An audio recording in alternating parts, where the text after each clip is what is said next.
नाम वर्षा अरोड़ा है। मैं पाकिस्तानी हिंदू हूँ।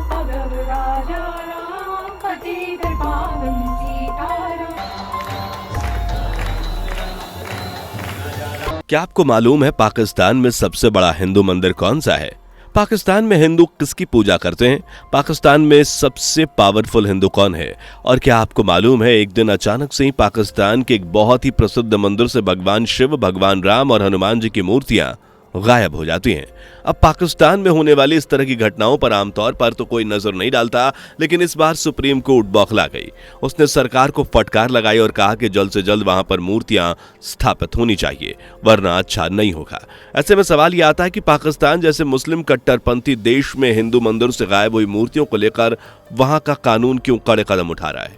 क्यों पाकिस्तान अब हिंदू मंदिरों की तरफ झुका जा रहा है? आज की इस वीडियो में आपको सब कुछ बताने वाला हूं। दोस्तों, पुरानी कथाओं के अनुसार जब माता सती के पिता ने भगवान शिव का अपमान किया तो देवी सती अपनी आंखों के सामने अपने पति का अपमान बर्दाश्त नहीं कर सकीं। उन्होंने अग्नि में समाधि ले ली। माता सती की मृत्यु में भगवान शिव को गहरा आघात पहुंचा। वह शोक मनाने लगे। पत्नी के वियोग में विलाप कर रहे भगवान शिव की आंखों से आंसू की धाराएं बहने लगी। उस वक्त भगवान शिव की आंखों से 2 बूंद आंसू की धारा धरती पर गिरी और उन्हीं 2 बूंदों से 2 कुंडों का निर्माण हुआ, जिनमें से एक है कटास कुंड, जो कि पाकिस्तान के पंजाब प्रांत में स्थित है, और दूसरा कुंड राजस्थान के पुष्कर में है।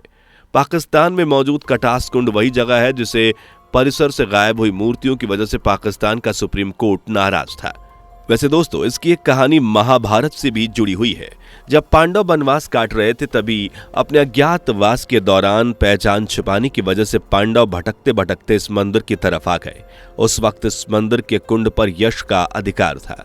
5 पांडवों में से एक नकुल को बहुत तेज प्यास लगी। जब नकुल ने कुंड को देखा तो पानी पीने के लिए कुंड की तरफ आगे बढ़ा। तभी कुंड का स्वामी यश प्रकट हुआ और बोला कि इस पानी को तो तुम तभी पी सकते हो जब मेरे प्रश्नों का उत्तर दोगे। लेकिन नकुल एक भी प्रश्न का उत्तर नहीं दे पाए, जिसकी वजह से क्रोधित होकर यक्ष ने नकुल को मूर्छित कर दिया।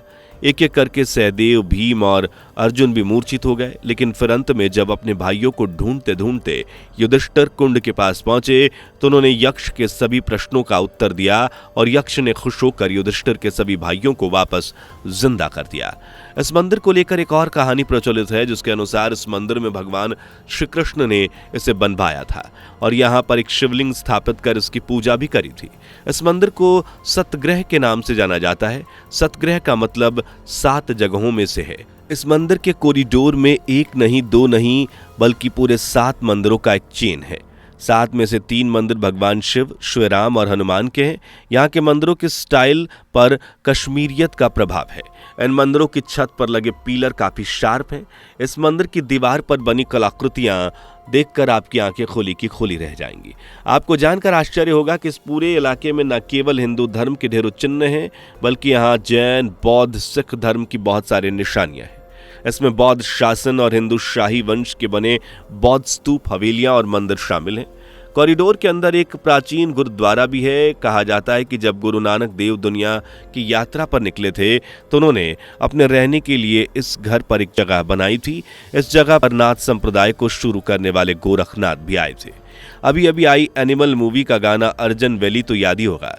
ये गाना वीर राजा हरि सिंह नलवा के पुत्र अर्जन सिंह नलवा के जीवन पर आधारित है। उन्हीं हरि सिंह नलवा की हवेली भी इस कॉरिडोर में स्थित है। एक वक्त था जब यह हवेली बेहद शानदार होती थी, लेकिन आज ये पूरी तरह से खंडहर में तब्दील हो गई है। एक वक्त ऐसा था जब इस मंदिर की भव्यता और सुंदरता की मिसाल पूरी तरह से जानी जाती थी। उस वक्त इस मंदिर के दर्शन के लिए पंजाब, सिंध, बलूचिस्तान, तक्षशिला, अफगानिस्तान से हिंदू आते थे। लोग इस मंदिर के आसपास पितरों को पिंडदान भी करते थे। लेकिन 17वीं शताब्दी के बाद इस इलाके को जैसे नजर लग गई।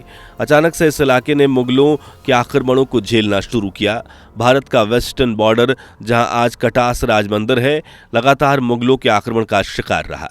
जैसे जैसे वक्त आगे बढ़ा वैसे वैसे इस इलाके में मुगलों के आक्रमण, लूटपाट और हत्या की घटना भी बढ़ रही थी। पार्टीशन के पहले तक इस क्षेत्र में ठीक ठाक संख्या में हिंदू थे, लेकिन पार्टीशन के बाद तो और भी स्थिति खराब हो गई। पार्टीशन के कारण हुए दंगों के और खून खराबों के कारण भी यहाँ से बचे हुए हिंदू अपनी जान बचाकर कहीं और चले गए। आज इस इलाके में ना के बराबर हिंदू हैं। यही नहीं, 1992 तक यहाँ मंदिरों की संख्या 300 थी, लेकिन अब 1992 में बाबरी मस्जिद के विध्वंस के बाद वहां के कितने ही मंदिर तोड़े गए। अनगिनत हिंदुओं का जबरन धर्म परिवर्तन कर दिया गया। इसके कारण अब इस इलाके में गिने चुने मंदिर हैं और बहुत कम हिंदू रह गए हैं। ऐसे में मन में सवाल आता है कि जिस देश में मुसलमानों की संख्या 96% है, वहां एक हिंदू मंदिर की इतनी चिंता क्यों की जा रही है। दरअसल दुनिया भर में अपनी इमेज इंप्रूव करने का प्रेशर पाकिस्तान के ऊपर है। दूसरा, पाकिस्तान भी एक ऐसा तबका है यहाँ जो लिबरल सोच पर भरोसा रखता है, जिस कारण से कई बार वहाँ के मानवाधिकार संगठनों ने अल्पसंख्यकों के मुद्दों को गंभीरता से उठाया है। कई बार ऐसा होता है कि अल्पसंख्यक की प्रॉब्लम को लेकर पाकिस्तान का सुप्रीम कोर्ट खुद संज्ञान लेता है, जैसा कि कटास राज मंदिर के मामले में पाकिस्तानी सुप्रीम कोर्ट ने लिया। इस मामले में तो कोर्ट ने सरकार को बहुत डांटा। कोर्ट की गंभीरता उसके इस स्टेटमेंट से पता चलती है, जिसमें उन्होंने कहा कि इस मंदिर में पाकिस्तान और भारत के अलावा दुनिया भर के हिंदू समुदाय के लोग धार्मिक रस्में अदा करने आते हैं।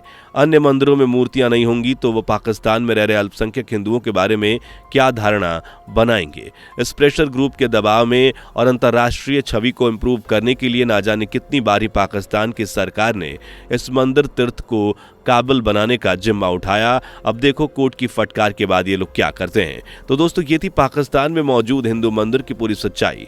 बाकी आपका इस विषय पर क्या कहना है, कमेंट में जरूर बताएं। इस तरह की वीडियोस को देखते रहने के लिए हमारे चैनल को लाइक, शेयर और सब्सक्राइब करना ना भूलें। दोस्तों, आपको स्क्रीन पर 2 और वीडियोस दिखाई दे रही हैं, जिसे देखने के लिए स्क्रीन पर क्लिक करें।